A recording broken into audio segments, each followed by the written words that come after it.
You're listening to Cinematic Adventures, proud member of the Misfit Faction Media Network. Good morning, Vietnam!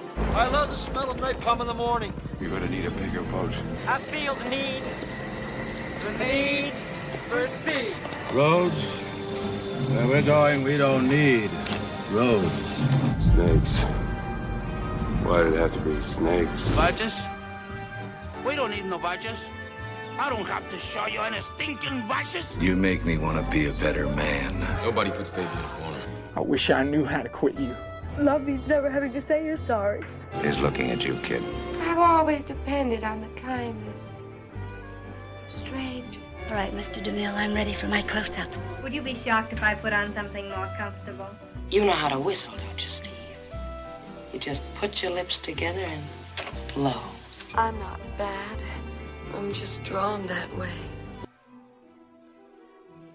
Hello, everyone, and welcome back to Cinematic Adventures. If you guys are listening to us on the go, you can find us on Podbean, Apple Podcasts, Stitcher, Spotify, iHeartRadio, or our website, themisfitfaction.com. You'll also find links to all of our other shows, articles, pictures, whatever you want. It may be there. I don't know. I don't really do the website. That's up to Ronnie. But as always, I'm one of your hosts, Paul, and with me in the studio today is Sean. Sean, how are you today? Hello, Mr. Anderson. Oh, wait, that's not you. No. We're getting there. We're getting there. We're getting there? My name is not Mr. Anderson. Oh, no, he says my name is Neo in the first movie. Oh, see, we're already messing this up. I know. I wasn't ready for a bit, and you kind of caught me off guard. That's what I like to do. I like to catch you off guard. I think it adds to the podcast. I just edited it out in post. That's true. That's fair. But anyway, the whole sound just totally changes, like from me talking normal, like. Yeah. Good editing, Paul. But anyway, we are here. We are excited to talk about a franchise and excited. We are here to talk about a movie franchise. Yes, excited's a strange word, an operative word for today's endeavor. But we are talking finally, the Matrix franchise with a little extra emphasis on the most recent film, The Matrix Resurrections. Yeah, I think this is going to be more for Resurrections, but we definitely aren't going to. We'll go back to the original three, but I don't think we're not going to go crazy in depth on them. Like, they could get their own episodes at a later date. Yeah, especially the first one. Yeah, but we'll go back to them because you got to. You got to talk about it. You got to. I mean, again, it's been what? 20 years? 18 years? It's been, yeah. 2003 was when both Reloaded and Revolutions came out. So people have waited 18 years for this movie. And were they disappointed? Were they not disappointed? We don't know. Crap. Not that far. Okay, I won't go that far. far. We're not there yet. But before we jump in, we do have a little bit of news. So, Sean, hit us with some news today. God, I feel like I've done this now like 3 episodes in a row. Of course, news-wise, 2022 is just kicking us in the gut with these celebrity deaths, and we lost Bob Saget. Back on Monday to most. They haven't released the cause of death, but it sounds like heart attack. That one came out of left field. Yeah, because we don't realize how old some of these celebrities are. Like Bob Saget, only 65. I know he was still pretty young, all things considering. He's only 65. I mean, it's sad. I mean, then of course you see all the Twitter reaction. I mean, the man was loved by like every comedian in the world. Like nobody had a bad word to say about him. Which is funny considering his comedy was... One guy who I like to watch a lot, Rich Eisen, does a sports show on the Peacock app, and he's been friends with Bob Saget for years, and I love his, he just said this guy was the sweetest guy you'll ever meet, and then you'll listen to his comedy, and he just had the filthiest mouth you'll ever see. Yeah. He is the total opposite on stage as Danny Tanner. And that's what I think I love about him so much is that he didn't, what's the word I'm looking for? He didn't work off of Full House. Yeah, he didn't lean into it. He was just like, nope, that's who I am on TV. This is who I am on stage. Total opposite. And then in real life, he was totally different than he was on stage. Yeah, but he was just, from all accounts, a wonderful person. Not going to lie, I've seen his comedy, and it may, unpopular opinion, I didn't find his comedy that funny. I chuckled at a lot of it, but a lot of times I was just like, oh, that's too much. He definitely went he went overboard. I felt like I loved his Comedy Central roast. Oh, the roast was hilarious. That's one of the few Comedy Central roasts I've actually laughed at. And that was one that they should have done. Yeah, they, because most of the people that get these roasts don't deserve them. No. So Justin Bieber. But that is the first part of the news, and obviously sad part of the news. We have a couple of interesting announcements, and all I got to say is Disney is doing this with Disney Plus. They are just able to take these properties that they probably say, you know what, we're never going to do another movie, but let's put it on Disney Plus. Let's make a 7-8 episode TV show out of it. Is it cheaper? I would say probably cheaper than making a full movie. And I think you're able to get away with a lot, not get away with, but you're able to do a lot more in terms of story and all that stuff. So we have the big one, and that is Tim Allen returning to the Santa Claus in a series. Most likely, I'm guessing, will be coming out this coming holiday season, because that would make most sense. And it's going to be a sequel series. So obviously it's going to be, after the events of the third movie, which honestly, I don't even barely remember that one. It was just on the other day, too. Really? It's January, so for those of you guys who are obviously listening, it's January at the time of this recording. And so all the Santa Claus movies were shown on Freeform, religiously. Every other day. If Disney had some cojones, which we know they'll never do this, but it should be about Charlie killing his father to take on the mantle of Santa Claus, but for revenge. Well, like action movie Santa Claus style. I'm intrigued because the thing about these streaming apps and streaming programs is that they don't have to follow the MPAA's ratings. No, but it's also Disney. So it's also Disney. It's not gonna be ridiculous. Yeah, we were talking about Moon Knight on the Multiverse Fancast this week, and I said that I was worried about it because it is on Disney Plus, and as great as the Marvel stuff has been all under the Disney banner, some Marvel characters are not Disney appropriate. Well, the big one obviously is Deadpool. Everybody's wondering what they're going to do with that. And I'm like, guys, they know money. Money talks. Money talks. Like, they're not idiots. They're not gonna. You could say Star Wars. Well, all right. We'll save that for March. But but they're not gonna mess with the Deadpool character. No, it would be silly for them to do it. And even if they do it, they'd have to do it in a very funny Deadpool meta kind of way. He has to acknowledge the fact that now he can't say certain words, stuff like that. I mean, but they also can still put it under the 20th century logo, which is like what Touchstone was back in the day. But I'm intrigued with this Santa Claus because it's a good idea. Let's go back to that story. But the third movie was garbage. But instead of releasing it to theaters, let's bring it on to Disney Plus, and we can stretch out the story a little more, make it a little more fuller. And again, I'm intrigued to see where they go with it. And again, the big one is you got Tim Allen back. Not that he's doing much, but his show ended. But I really want them to bring in Rudolph the Red-Nosed Reindeer into the franchise. I feel like he would really bring a little bit to it. You know what the big one everybody wants?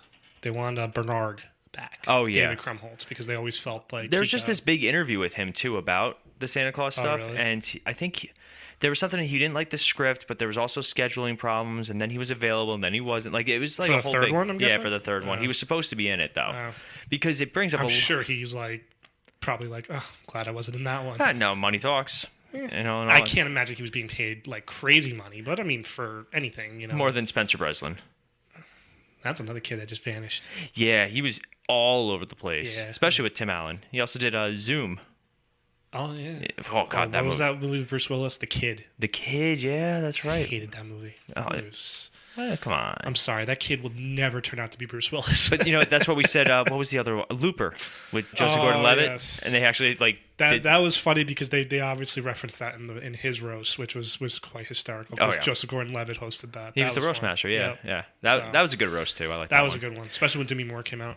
And then the other quick one, because I've actually never seen this movie. They're doing a Real Steel Disney Plus series with, and I'm assuming Hugh Jackman will be involved in that. I don't know. He might be an executive producer or something along those lines. That one you can get away with not having Hugh Jackman in it, obviously, because you just focus on the story. It's funny because Sean and I talk a lot off air about movies and TV shows, or movies that have spawned TV series. Like it happens way more than people realize. Especially now, it's as you've pointed out numerous times, Cobra Kai really started it with this nostalgia kick. The Mighty Ducks. You know what show I always forget about? Limitless.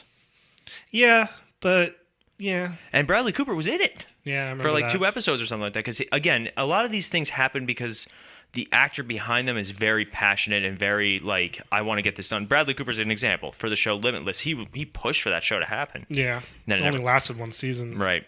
But I heard it was very good, but it only lasted one season. It's probably too expensive to film. Oh, I don't know what the audience is too, because I like the movie Limitless, I really do, but I don't know where the audience is for that. And unfortunately, it used to be if your movie had an audience, it got a sequel, not a TV show. Yeah, but TV show's no longer the ideal second. No. What I'm saying is I think now a TV show is not a bad thing. Right. Again, with all these streaming services now, if you're on network TV, it might be considered but if you're on Hulu, Netflix, HBO Max, what do you, it's like a television movie basically. Yeah, I mean, look at Batgirl, they're doing that, and they just started Peacemaker. I know, since we're in the vein, the first 3 episodes of Peacemaker were released this week, and I've thoroughly enjoyed all 3 of them. They get away with a lot. Boba Fett just came out. We're still waiting for Obi-Wan. We're so excited for Obi-Wan. I still haven't watched Mandalorian, as I said numerous times, but Obi-Wan I will watch the day it comes out. Well, we do our Star Wars month every May, where we talk some Star Wars, and I think next May we're doing the prequels. But if we can do all 3 series instead. Nah, let's do the prequels. We'll do the prequels. Come on, man. Any other news? I've seen the prequels. Any other news? I think that's about it. That's it for the news. So we are going to take a quick break, and when we come back, we are plugging into The Matrix. Oh, God. But first, a quick break. All right, we are back, and Sean. What, Paul? I would like to travel back to a time with you. Oh. A time of simplicity. A time where we all thought the world was going to end because the numbers of the year were changing. 2003? Oh, wait, no. 2002. What? I don't know. Where are you going with this? Oh, I thought you were going to say 2012. And I was going to be like, the movie with John Cusack. No, 1999. Oh, I remember that. That was a good year. That was a good year for movies. Well, we partied like it was 1999. No, we really didn't. We did not. We were, 13? 13, 14? 13. What are some things you remember about the glorious year of 1999? I can tell you about movies in 1999. I can't tell you about what I was doing with my life in 1999. I was watching movies, apparently. I was in middle school. We both were. Oh, you were there too? Yeah.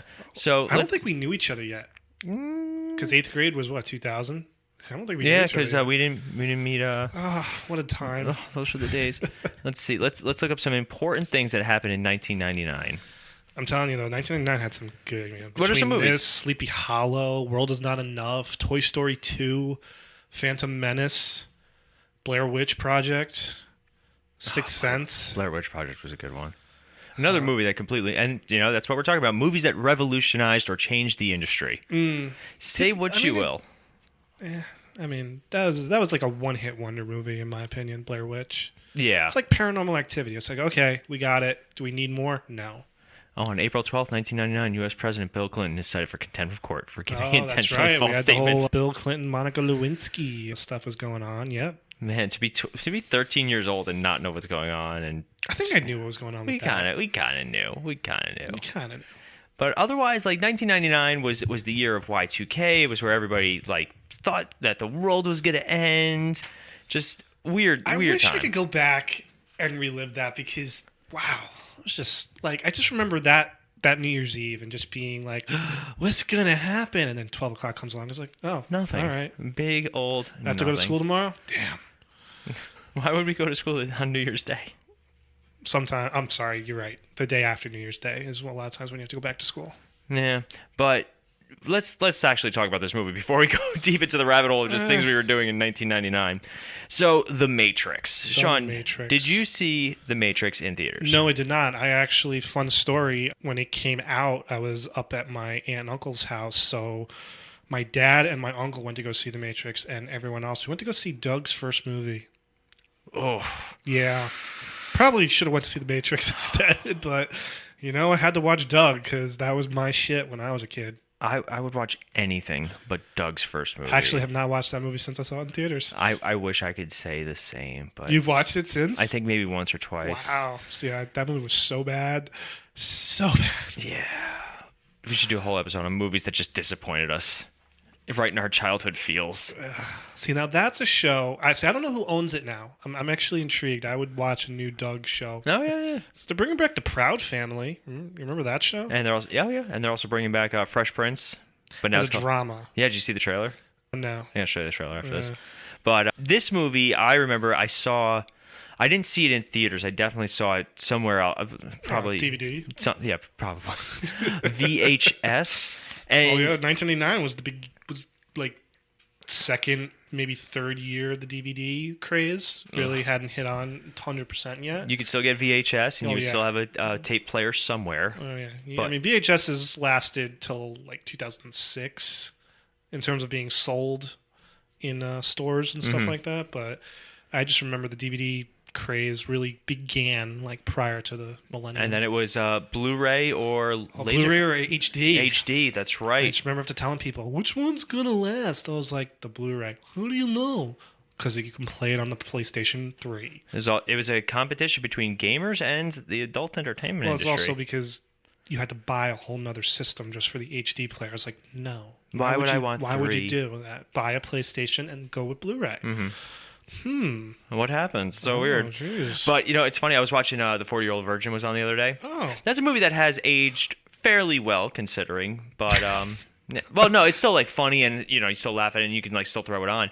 But I remember he's trying to sell the girl that he's interested in the DVD VHS combo. Oh, yeah. And there are going to be kids that are like, what's a VCR? Yeah. Oh, God. I mean, even in this movie, like the original Matrix movie, they needed landline telephones to escape the highly advanced computer simulation. Wow. Mm-hmm. All right. So for those of you guys who don't know, and I don't know why you're listening to this episode if you don't know. So basically, what does that stop them before? That's fair. I mean, I haven't even actually seen the movie we're going to be talking about. So anyway, at least you're honest about it. I'll be honest about it, but I will be honest. I am a huge fan of the original Matrix trilogy. I really enjoyed it. First and foremost, I love good martial arts, and this movie, especially the second one, I think really brought it up to a whole new level. But this movie does such a great job of just, like, this whole series really, it makes you think. It does get way too philosophical and preachy, especially towards the end of the second one when they introduce the architect. Yeah.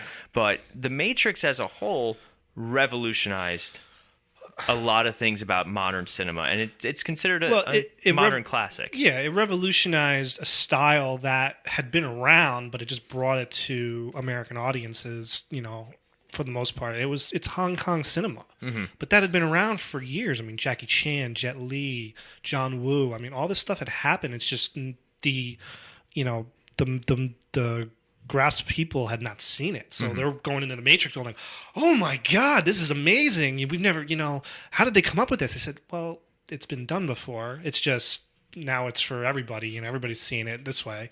So it was a huge, I remember, like, just everybody was talking about how, like, these fight scenes were incredible, the effects, like, how could they do that? And I'm like, and as I've gotten older and done a little more research into the Hong Kong cinema, I'm like, it was all there. It's an homage to that, as well as Japanese animation and stuff like that. So, but it really did bring that out and for the normal audiences to love. Yeah. So for those of you guys who don't know, The Matrix it's a simple story when you explain it to someone. Mm-hmm. Basically, it's about a group of freedom fighters who realize that the world is actually a computer simulation run by machines. Yep. And the machines were created by humans, but then rebelled against them and used them as a source of energy, basically. So humans create machines. Machines get too smart. It's more sophisticated Terminator. Yeah. Machines get too smart. Humans blot out the sun. That's Paul's, like, worst fear. It is. I have a horrible fear of robots and artificial intelligence, and just, not gonna lie. Fun fact, it actually started from seeing Darth Vader, because I didn't know he was just a dude. Just a dude. But I thought he was like a robot, and I remember being like 5 years old. You're a dude. He's a dude. We're all dudes. We're all dudes. Hey. Solid reference for all of our 90s babies. There's gonna be a lot of nostalgia 80s in this babies. Good Burger? Yeah, it came out in like 97. So, like, if you're born in 95, really, you want to be... God, Paul. You shut up. You shut up. Come on now. You're now semantics. Big semantics right there. But for me, I don't know. Like, this movie, it still holds up for the most part. Excuse me. Sorry about that. You're just arguing. That was like a cough and a laugh at the same time. There are obviously some parts that have really just not aged well, but it's funny. The second movie, I think the effects aged worse than the first movie. I mean, I'm going to take your word for that because, like I said, I have not seen the original 3 in a long time. I tried to watch at least the first movie because I was watching the new one, but I just didn't have time to sit down and watch the first one as well. So It is an endeavor. But well, it was an endeavor to watch the new one, as we'll discuss a little later on. But as I recall, when I saw it for the first time, I mean, I remember it was for me at least, it was a little slow, as I remember the first one being. I remember Reloaded really kind of just was like boom, and it just immediately action, and the stunts were like awesome. Well, Reloaded has a fight scene in the first like 5 minutes. Yeah, and you're just like, oh, okay, this movie doesn't stop. Boom, boom, boom. But the first one, I just remember the first third is a lot of talking. Because it's all the whole, how they have to get Neo, they have to convince him, and all that stuff. You really don't see the craziness till the middle, and then obviously the last part of that movie is really cool. Oh yeah, so.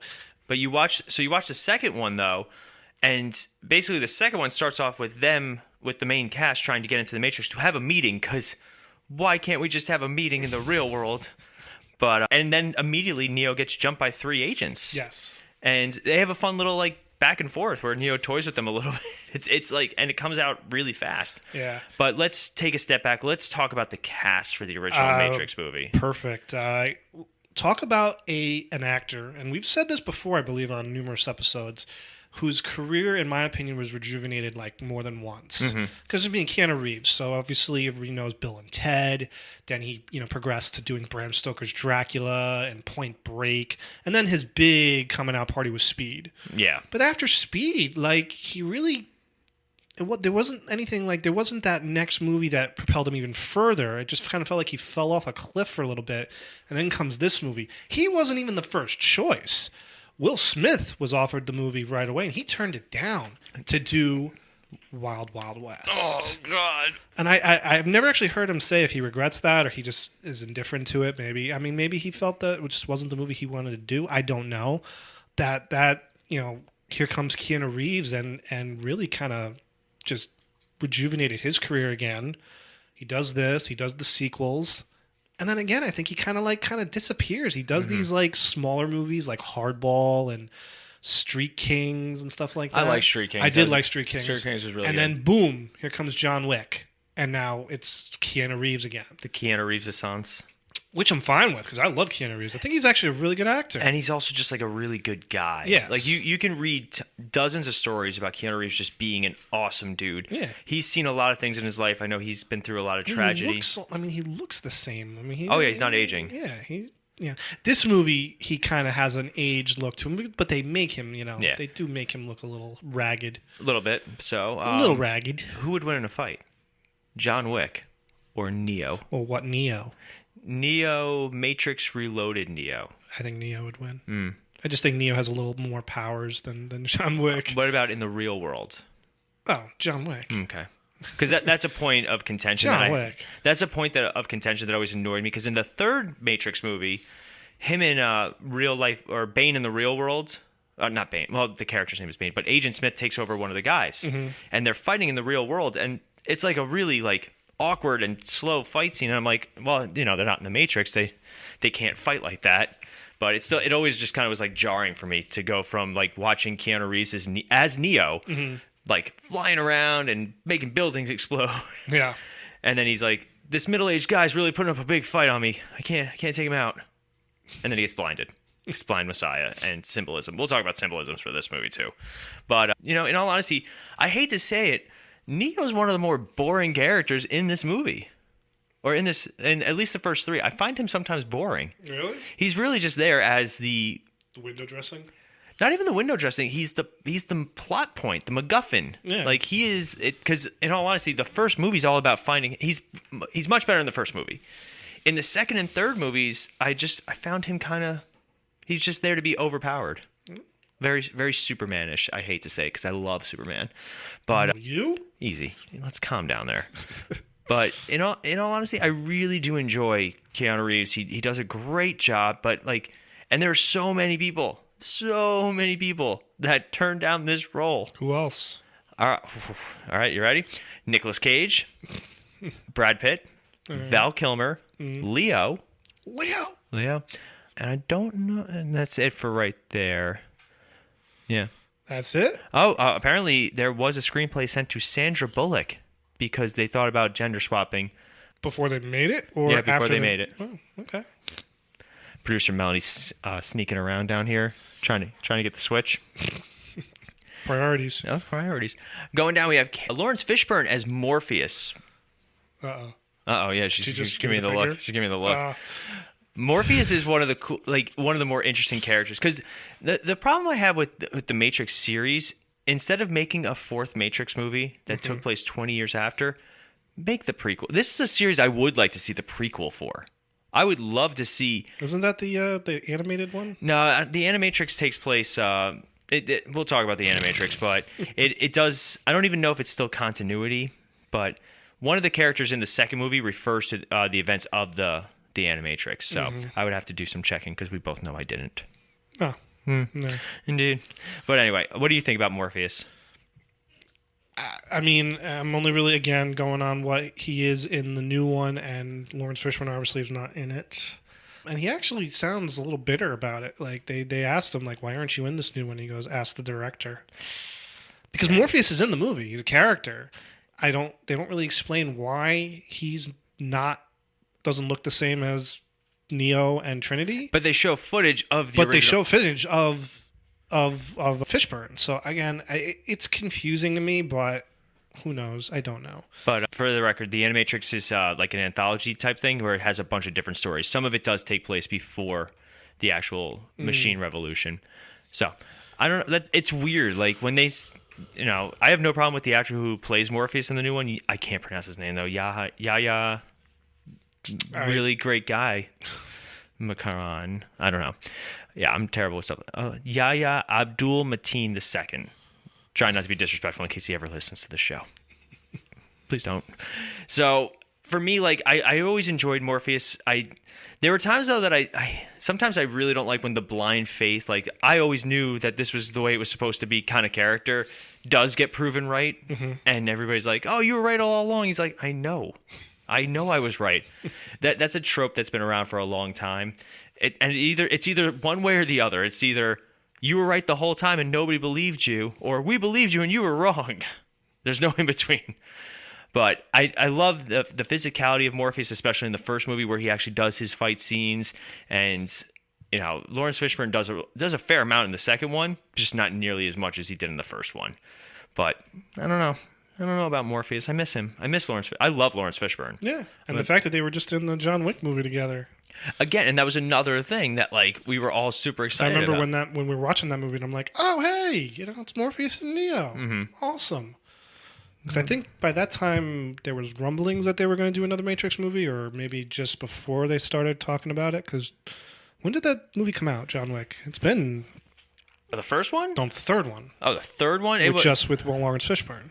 No, like 2 years ago, I think. Pretty sure Laurence Fishburne was in the... He was in the second one, too? I think so. We're going to have to double-check this. I don't remember. It's a good thing I came totally prepared to this. Oh, absolutely. Well, it's funny because Morpheus dies in the... So basically, after the third movie came out, they created a video game series or an MMO called The Matrix Online, which sucked. It was really bad. And for the record, he is in John Wick 2. Oh, well? Yeah, okay. That's the Bowery King. That's why, because he gets tortured in the third one for helping him. Remember, he gives him the gun with the 7 bullets? Oh, that's right. Yeah. So they kill Morpheus in that game, and that game was considered continuity until obviously... Nice, solid reference. But until eventually they made another movie. So Morpheus has obviously died in this, and the new Morpheus is kind of like almost like what's it called? Like a computer program? Yeah. Yeah. And so it just changes how he looks and stuff like that, because he's like a magnet, like magnetized or something. I don't know. We'll get to it. I don't know. Sean won't be able to explain it then either, but here we are. But going down, we also have the last of the, ironically, of the Trinity, Carrie-Anne Moss as Trinity. Okay. I had no knowledge of Carrie-Anne Moss before this movie. And I really don't have much knowledge of her after the movie. She has not done too much. This is her big, claim to fame, I think. She was on Jessica Jones. She did a great job on Jessica Jones. She did the Animatrix. Let's see. A lot of other things that I just don't... She's in Disturbia. Oh, wow. Memento. Yep. Oh, look at that. Memento's a good one. This is what we do. You guys can, just tolerate us reading off filmographies as we're trying to talk to you guys. But she was in the Enter the Matrix video game. She was in an episode of Baywatch. I'm intrigued. Mm-hmm. Yeah. Oh, indeed. Indeed. Why are they always running? But she's also another character that after the first movie, I always thought her and Neo's relationship was very like strange. Like just suddenly they were like so passionately in love. It was just, nah. You just don't believe in love? That's not true. I'm happily married and I love my wife very much. Okay. Is she still here? No. Oh, thank God.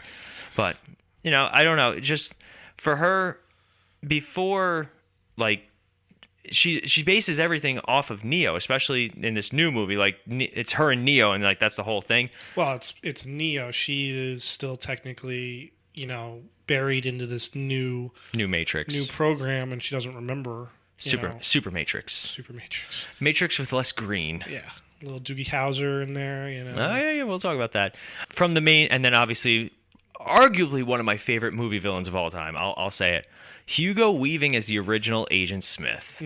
Another actor. This movie really set up a lot of people off for big careers. Hugo Weaving's another one who I did not know anything about. Yeah, I don't know what he had done before. I mean, he's probably, over in England and stuff like that. But I mean, right after this, he does, Lord of the Rings, and then obviously he does voice acting for V for Vendetta, Transformers, and then obviously what's the villain in Captain America? Oh, Hugo Weaving plays Red Skull. Red Skull, yes. Yeah. But won't come back for the one little appearance of him in Endgame. No, and he's also in Red Skull's in Infinity War and Endgame. Oh yeah, that's right. Yeah, but it's not Hugo Weaving. No, it's not Hugo Weaving. Somebody who's in The Walking Dead, another actor, but that's okay. Let's see.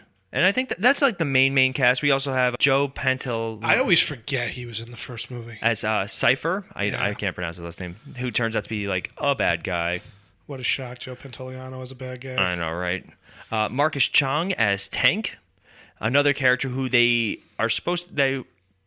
survives and then he dies off screen. I guess there was a lot of issues with the actor. Oh. They had a lot of behind the scenes. He was supposed to come back for the second one. And then, unfortunately, and then the rest of and then Gloria Foster as the Oracle. Anything on the Oracle, Sean? Not really. It looked like you were going to say something, so I didn't. I was say more anything. like, yeah, indeed. Another actress who she plays the Oracle in the first two movies, and then she passes away before the third movie. So in real life, yeah. Oh, okay. Yeah, unfortunately, that's why she looks different in the third movie. Huh. Yeah, it's been a while since Sean's seen these movies. But, like, that's the main cast of The Matrix. Like, those are the people that you follow along for the most part. They have the most direct impact on the story. I can't say enough great things about this movie. The fight scenes alone, the philosophical stuff, like, all that stuff is really cool. Like, there is an actual belief nowadays of the simulated reality that we're all just living in a fake reality that's created. Like, oh, really? Oh, yeah. It's a big thing. Like, flat Earth and stuff like that. I love a good conspiracy theory. But I should have done a conspiracy theories podcast, but I cannot. I don't want to do a fourth podcast. You can check out our other ones, though, on themisfitfaction.com. Shameless plug. But when you think of The Matrix, what is the one scene that you think of? Are you just of the original three or the first movie? Well, we'll go with the first movie. When he stops the bullets. When he stops the bullets. He stops the bullets, or when he does the dodge. The dodge, and well, that scene was obviously the stuff that they would spoof. Like, remember in like Scary Movie when they spoofed the him moves. leaning back, yeah. Yeah, I mean that it's been basically 25 years since the first movie came out, give or take a year, and just think about where we've been with, this franchise in terms of the original movies and spoofing it and then not knowing anything about it for another 15 years. And here we are now, reliving it. But then again, that's where we are right now in Hollywood. It's very big on going back to, franchises that we haven't, seen a lot. I mean, I hate to, knock, like the comic book movies, but they're the ones that started it with doing, 5 million different Spider-Mans or, a bunch of different suits. I'm not being critical because I was there. I watched them. I'm not saying like, oh, God, how dare they do that. Sean just said he hates Spider-Man. I did not say Sean that. just said it. He said it to all you guys. Spider-Man 3 is the greatest movie ever made. Oh. I'm just saying, you can't. Topher Grace. Man, imagine if he had cameoed in No Way Home. I thought that was such a missed opportunity. That was a missed opportunity. Such a missed opportunity. I wanted him in the bar next to Tom Hardy. Yeah. That would have been That would have sealed it. That movie would have been 5 out of 5. I know that actually might have been. That would have been great. Especially because he leaves the piece. Oh yeah. Oh God. Hey, Andrew Garfield deserves his 3rd movie. Topher Grace deserves a repeat as Venom. Just saying. I wouldn't say no to that. Yes, you would. You'd be cringing all the way to the theater. It can't be worse than Venom Let There Be Carnage. Man, the more I think about that movie. Yeah. But anyway. But as I was saying, it's, again, it's where we are right now where we have to revisit, older franchises or just harken back to these movies that we loved from 20 plus years ago, and we're going to make new ones. That's where we are right now. It's funny you say that because what movie always comes to mind when we think about movies with huge gaps and were just so bad afterwards?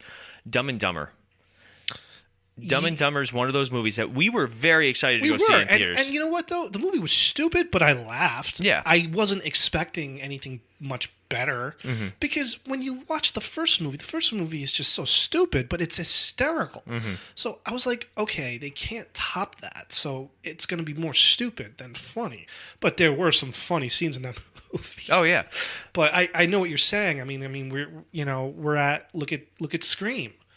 We had the original 96, then you had the sequel the year after, and then the third one in 99 or 98. Then 10 years go by and we get Scream 4, and now another 13 years go by and we get Scream, not Scream 5, just Scream. Which and is supposedly it's very good. Like we haven't seen it yet. And Halloween. I mean, it's just we're doing these rehash is a wrong word, but that's again where we are, where it's like, oh, let's revisit this storyline. Let's bring back this movie. And what happens is there are 2 ways that studios go about revitalizing properties. One is pure cash grab nostalgia. We talked about Jingle All the Way a few weeks ago. They made a Jingle All the Way too. Yeah, but I don't think that was a cash grab. But in all honesty, it's just using the title to create Home Alone. I mean, all of those movies. I mean, there are 2 ways. You got your made a Little Giants too. Oh, such a shame. They should have. You made a sequel to The Little Rascals, but you don't make a sequel to Little Giants. Or even better, Angels in the Infield, then Angels in the End Zone. Oh my God. Yeah, there was a lot of Richie Rich's Christmas. Oh, Christmas Wish. Yes. Oh, that was so bad. But for me, then they have the sequels or the revitalizations where all the check marks get hit, like original cast coming back. Okay, all right. Ghostbusters. Yep, and that's a perfect example. We just talked about Ghostbusters, Absolutely. Where Ghostbusters Afterlife was awesome just for the pure nostalgia path. It was pure nostalgia. It hit the tone of, yes, this is a sequel. The original cast comes back. They're not forced down your throat, and we've also introduced new and likable characters. And boom, and it just meshes into this awesome, perfect, movie that just makes the fans extremely happy. Right. I have not heard one fan of Ghostbusters not like Afterlife. Afterlife. And please, if you have any issue with that movie, I really want to know what it is. A lot more. Any issues I've heard with that movie come from just your average moviegoer. That's what I'm saying. Yeah, the average moviegoer might be like, what is this? But I'm talking about a true fan of the original 2 Ghostbusters movies and the TV show, like you and me. If you did have a problem with that movie, what was it? I'm curious. Is it because Gozer was the villain again? It worked, though. They had a good storyline to make that happen. Who'd win in a fight, Vigo or Gozer? Vigo's stuck in a painting, dude. No, Vigo's out. Let's say Vigo's out. So Vigo's out of the painting? Vigo's out of the painting. I don't know. Gozer was much more powerful in this movie. So if you're talking Olivia Wilde Gozer versus Vigo, I'm going Gozer. That's a good one. That's a solid choice. I'm going Gozer. Who'd win in a fight? The real Ghostbusters or the extreme Ghostbusters? I never watched the extreme Ghostbusters. You never watched the extreme Ghostbusters? I probably did, but I don't have much recollection of it. I think the extreme Ghostbusters would win. They're not the same characters, though, right? No. It's all different. No, Egon's still there, but he doesn't do anything. Oh, okay. It's a sequel. It's a sequel series. I know what it is. I just can't. I don't remember. That was an ambitious crossover too. They actually pulled in the original Ghostbusters, like the real Ghostbusters, to do an episode. Oh wow! Yeah, it was really fun. That was like 90s, I'm assuming. Oh yeah, it had extreme in the title. It was just so 90s. So 90s. Remember when they had? Tell me you're gonna say Power Rangers and Ninja Turtles. No, God, no. That was a good one. I was really, really off subject, but I believe they did it. Or maybe it was Men in Black, where Discovery Zone had like a Men in Black Themes. laser tag. Yeah, I remember that vaguely. Thing. Yeah. I think they had a Ghostbusters one too, if I remember. See, that's another thing. Like, we haven't even talked about cartoons based off of movies. Like, that was a really big thing in the 90s. It's a little less nowadays, but... Well, Disney was huge about making TV shows out of all their Disney Renaissance movies. Again, Men in Black, The Mummy. We could go on and on. Oh, we could go on. And we're totally off subject. That's fine. People listen to us for that. Honestly, folks, you're not missing anything with this movie. But now we get to the Matrix Reloaded, where... Oh, we're only at the Reloaded? Well, this one's going to be a quick discussion because, again, this is another movie that you could break down for hours. This is where the movie goes really deep into the overly heavy philosophical type musings. And what people forget is there was a 4-year gap between the first movie and the second movie. But the second and third movie were filmed, I think, at the same time. Back to back, yeah. Very much, Back to the Future. Back to the Future, Pirates of the Caribbean, Lord of the Rings.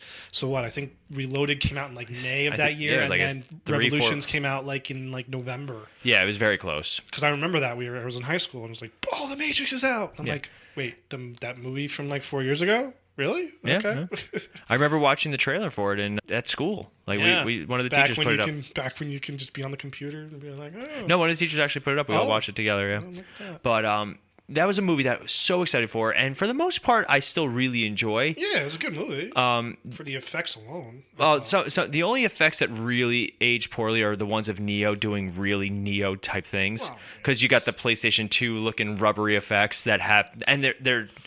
It's so jarring to go from person to that computer effect back to person. You're like, oh. Yeah. And of course, you had an army of Agent Smiths. So sometimes. Well, I think I just watched it. It was on YouTube. It was the making of that, because those were all real actors, just wearing Hugo Weaving masks. Yep. So it was crazy. Everybody thought it was CGI, but it was no, those are actual people. Oh yeah.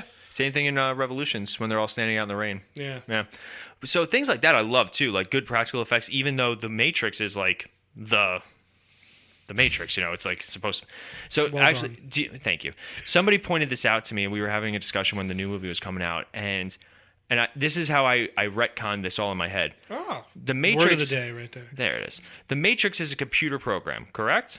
I would assume so. Yes. So the reason that sometimes Neo looks so weird doing his Neo things is because he's still in a computer that's trying to process to catch up to him, because he's doing things that are outside of the computer's capability. Mm-hmm. So that's why sometimes he looks all funky, because the computer code is just trying to catch up. Gotcha. He's buffering. It's telling me to download Real Player 7. I just downloaded Real Player 6. Now you gotta download Windows Media Player. What do you mean I have to read the terms and agreement? God. And I'm telling you to wait a damn minute. But Reloaded, it's pretty good up until the last 15-20 minutes, where we meet the architect. And we find out, and this is another scene that's been parodied to death. It was great in Scary Movie 3. Oh, with George Carlin? Was it George Carlin? I think so. Yeah. It's in white. Is he all in white? Like Pootie Tang. And basically we find out that the Matrix, this is their 5th version, and every version the same events play out over and over again, just with a different set of people. That. And Neo's oh, but this is the first time Trinity's there. Mm-hmm. And we find out that that's the new factor. So even though we're going to make fun of the Matrix Resurrections, where they give Trinity way more power and significance and all these things, the seeds were planted here that she's the reason that things are able to change. Yeah.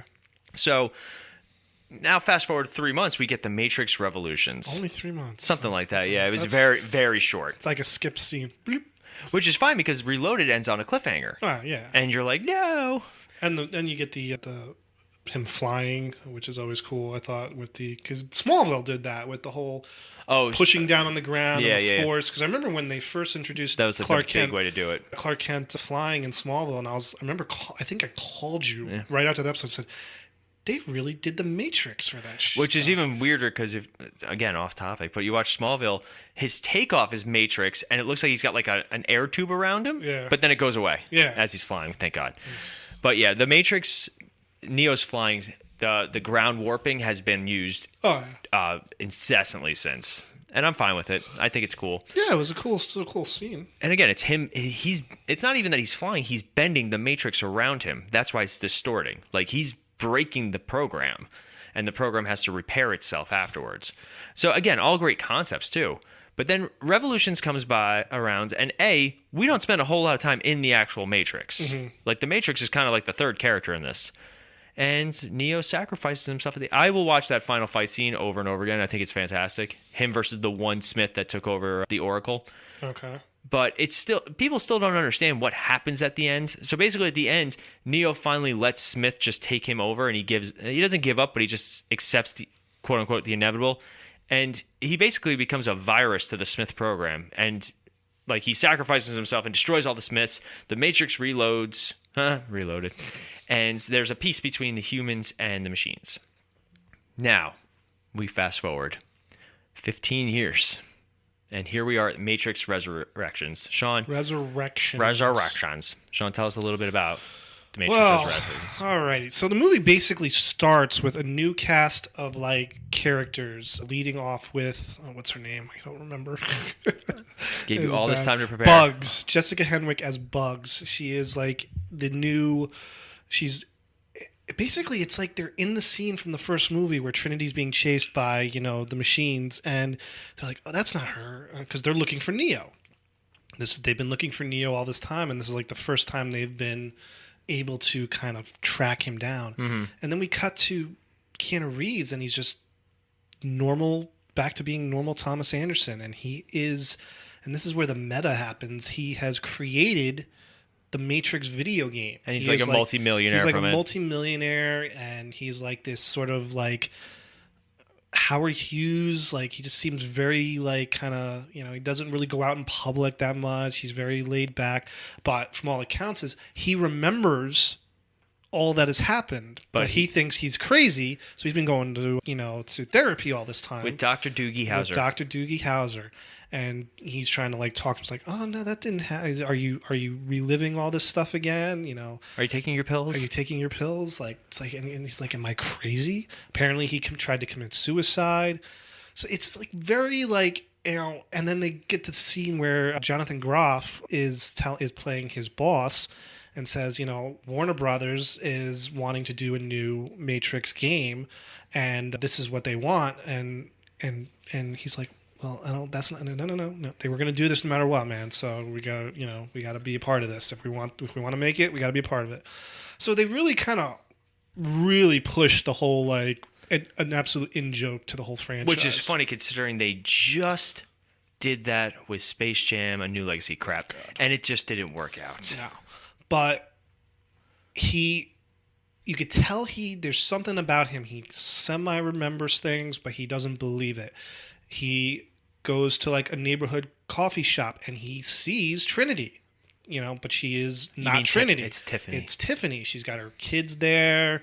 She's got her husband there.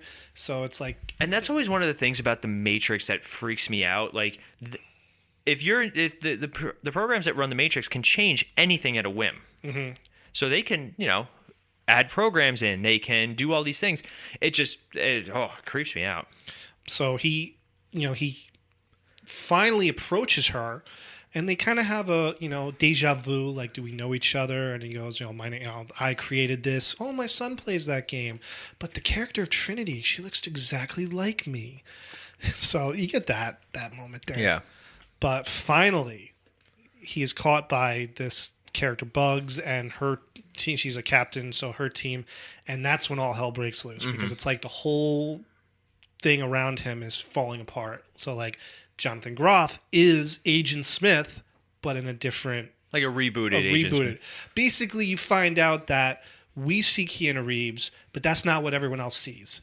So he looks in the mirror, and it's like an older, just another character. Like the architect has redone the whole Matrix. So to everyone else, including like Bugs, it took us forever to figure out that was you. Mm-hmm. We couldn't find you. Finally, we did. And then it's like all of a sudden the memories start coming back and all that stuff.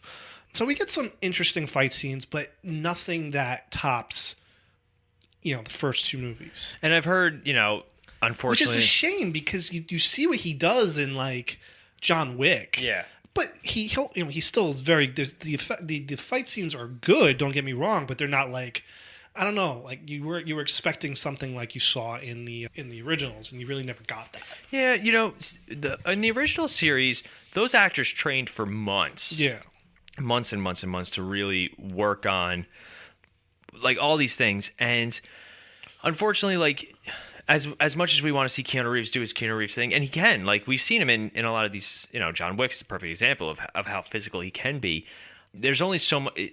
Unfortunately, with martial arts, especially, like there's only because when he plays John Wick and Neo are totally different. Yeah. In terms of their physical ability and what they do, and just unfortunately, as much as we like to joke that Keanu Reeves hasn't aged, everybody ages. So yeah, and basically, now they've freed Neo because they figure out where he's been trapped all this time, and Trinity is trapped in there as well. So then the whole basically second act of this movie becomes, how do we free Trinity? Mm-hmm. And they go against, Bugs goes against the high command, who turns out to be Niobe Jada Pinkett Smith from Reloaded and Revolutions returns, and she's like aged like obviously 60 plus years. It's been a long time in their world since the end of Revolution. So it's an interesting idea, but it's just, for me at least, it just never really hit big.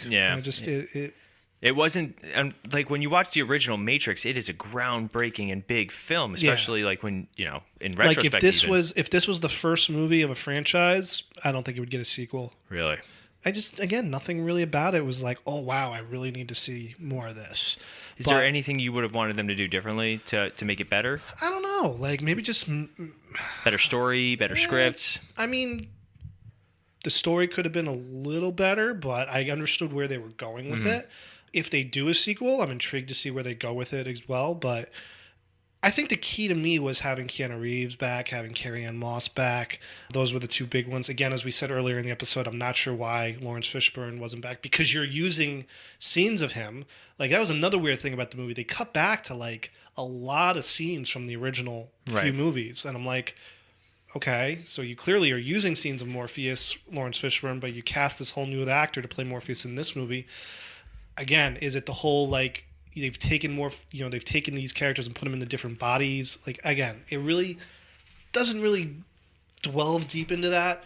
I do like how the Neil Patrick Harris character is the architect, basically, or the new architect. The analyst. The analyst is what they call him.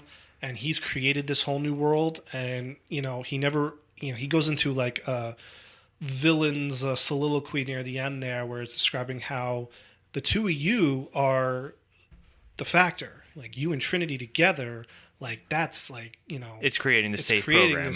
And all that. And so, he's trying to keep them separated. Like, he doesn't want them to be together, but, he put them in the same world and all that stuff. Makes you wonder if there's like different versions of the Matrix. Like, in all honesty, that would solve a lot of their problems. Yeah. They just made, that's Matrix 4 over there. That's Matrix 3. And then you get Priyanka Chopra Jonas is in the movie, and she kind of plays this character who... Sati was introduced in Revolutions as a young child. Her father gets killed. And she was an Exile program. I would have watched a whole movie about the Exile programs. I think that's a really great concept that they never fully explored. Mm-hmm. You find out that in Reloaded and Revolutions, they introduced a character named Seraph. He was originally an angel. Like, that was his program, and they make reference to it several times. Stuff like that's really cool, and I wish that they had done a little bit more with that in this series. I did like, because basically the bad guy in this movie is the analyst, because he has basically trapped all these characters in this new Matrix, and I love how in the new team, discovering Neo, they've sort of freed Smith, Jonathan Groff. You realize that Smith is in his body, and there's this great, moment where kind of you could tell he's sort of waking up is the term I'm using, and he does the Mr. Anderson, and then the two of them start fighting. But at the end, they have a little team up, because the whole goal for both of them is to free themselves from the analyst. So, but then Trinity becomes the factor in all, and she gets the ability to fly, and she becomes the most powerful character. So is she the 2 or the 0? Because Neo's the 1. Yeah, I don't know. Weird. But I love where they jump off a building and you're not sure if they're gonna. But Neo's gonna get his flight back because the running joke throughout the movie is, "Hey, can you do that flying thing?" He jumps in the air and he goes, "No, I got nothing." So she gets the ability to fly, and he's just like, "I'm not doing this. Are you doing this?" And so, they confront the analyst and basically sarcastically thank him for the fresh start, and they're gonna remake the Matrix, and they fly away together, and that's the movie.